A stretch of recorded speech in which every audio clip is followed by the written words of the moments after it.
Hey everyone, I'm Matt Peitzman, part of the STEM guitar group. Also, I'm a high school teacher at Pembridge High School in Percy, Pennsylvania.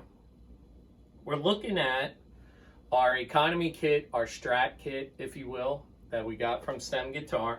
Coming to you from a little nook in my barn because right now we're in the lockdown. It's May of 2020. But we're going to try and do some videos and stuff for summer of 2020. So if you can excuse the appearance, have a white sheet up just to cover some of my junk. That way you can focus on me and this beautiful guitar.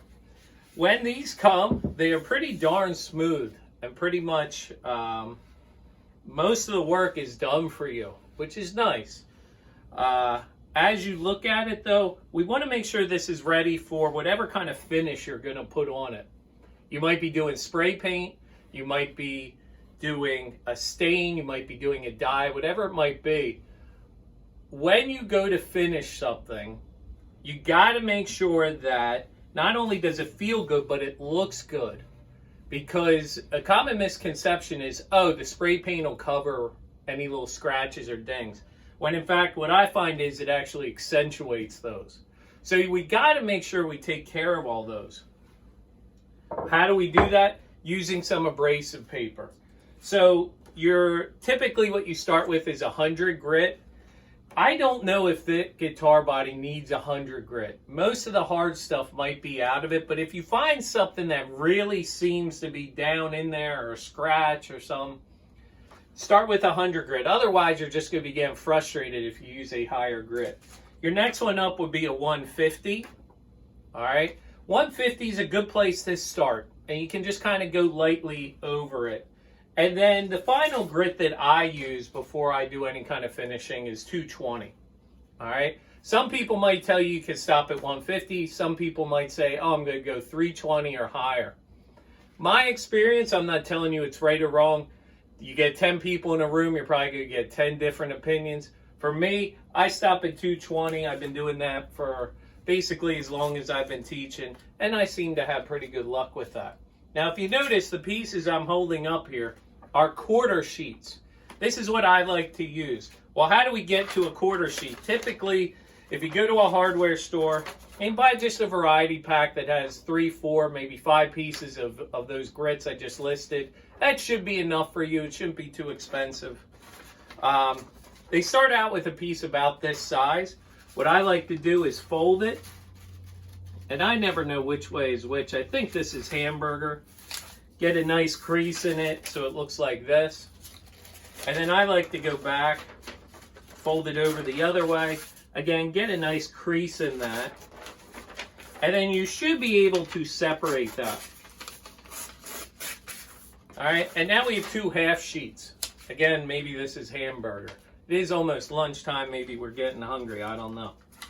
Now I'm going to take that again and fold it.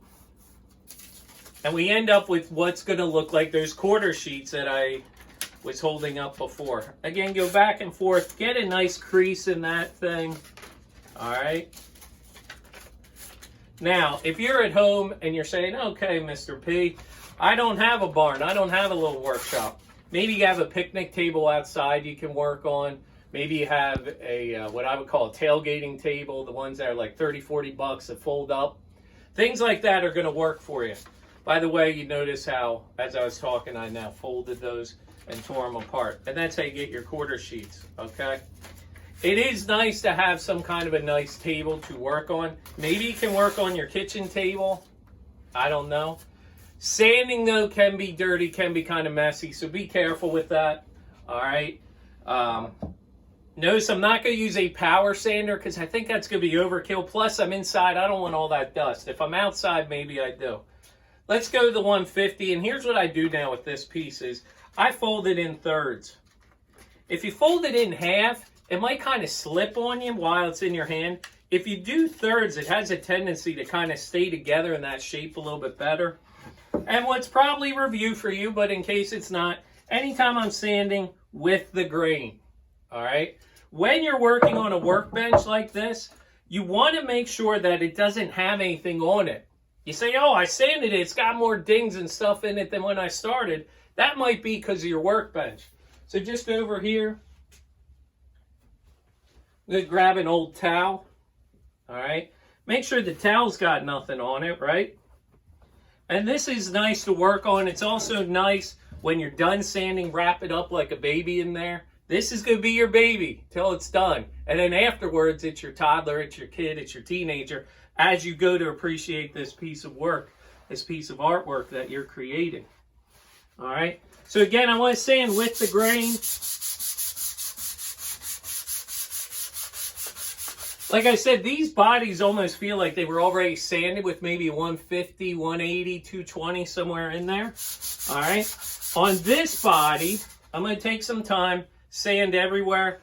The easiest parts to sand are the faces, because that grain is easiest. The hardest parts to sand, down in here, here, and here, and then down here.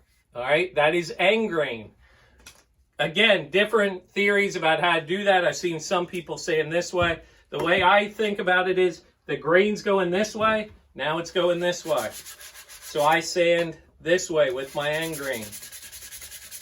Again, the nice part is they've done a lot of the work for you in whatever factory this was made in. All right? How do you know when you're done? When you look at this, if it looks cloudy, is the way I like to describe it. Can I see the grain, the lines clear? If not, keep sanding. It's cloudy right now. When it gets nice and clear, that's when you know you're good. If you move up in grit before the cloudiness is gone, you're wasting your time. All right? The higher you go up in grit, the longer it's going to take to sand defects out. The job of abrasive paper is to remove defects. All right? Please remember that. The byproduct of it is it gets smooth. All right? So 100 grit, 150, get those defects out. Then 150, 220, now you're talking about getting smooth. Okay? So keep all those things in mind. I'm sure there's a ton of videos out there of sanding and things like that. All right? We want to get this really good looking, really smooth. My next step then is I'm going to be painting this body. So I'm going to be talking about spray paint primer and getting this ready, which will also involve some sanding. Okay? Best of luck. See you on the next step.